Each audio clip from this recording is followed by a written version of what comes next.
بسم الله الرحمن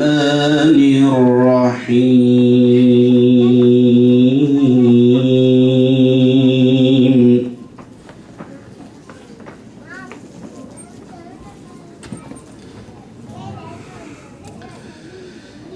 قالت الأعراب آمنا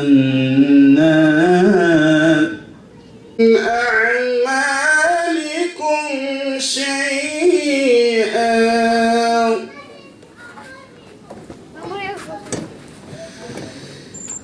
Dünya Müslümanları arasında İslam kardeşliğinin gereğinin yerine getirilmediğini görüyoruz.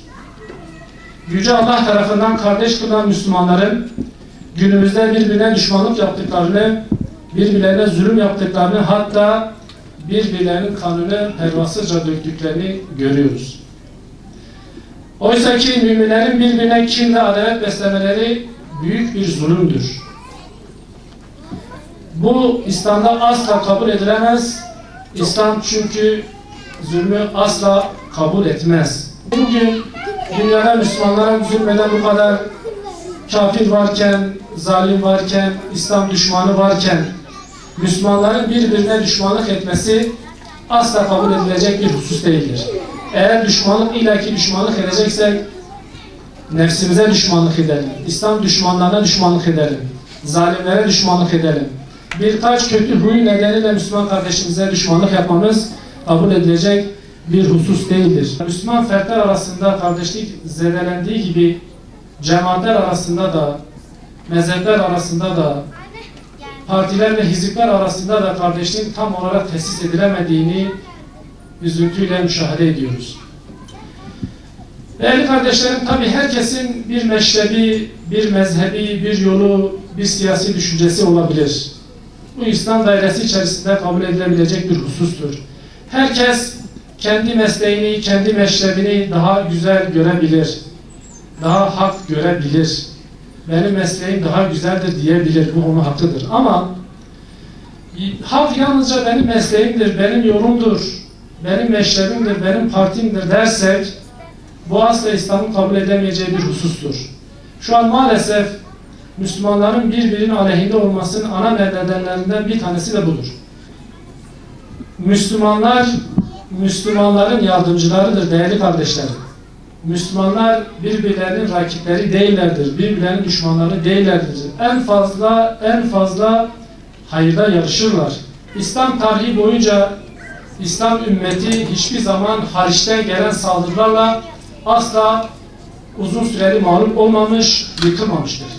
Daima ve daima içteki ihtilaflar sonucu, içteki birbirine düşme, içteki karışıklıklar sonucu gerilemiş ve zayıflamış ve düşmanına kolay bir av haline gelmiştir. Bunu tespit ettikten sonra değerli kardeşlerim, strateji değiştirdiler ve Müslümanların arasındaki ihtilafları körüklediler.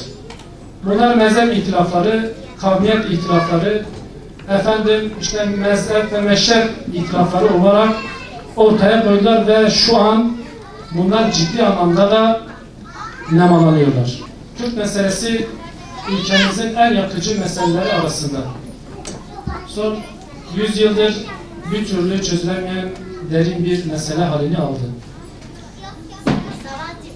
Kürt meselesinin adalet temelinde çözülmesi söz konusu olduğunda genelde bahsedilen konulardan bir tanesi de İslam kardeşliğidir.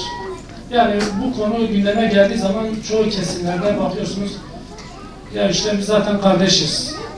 Müslümanlar kardeştir, işte Kürt Türk kardeştir. Aramızda ne sorun olabilir? Bu gibi sözlerle bakıyorsunuz bu konu geçiştirilmeye çalışılıyor. İslam kardeşliği adı altına bakıyorsunuz, bir kesimin birçok hakkı varken diğer kesimin birçok haktan mahrum bırakıldığını görüyoruz. Ve maalesef kardeşliği denilince içi boş bir kavram karşımıza çıkıyor. Oysa ki böyle olmaması gerekiyordu. Yani Müslümanların çözmesi gereken bir meseleydi. Müslümanlar arasında halledilmesi gereken bir meseleyken Müslümanlar maalesef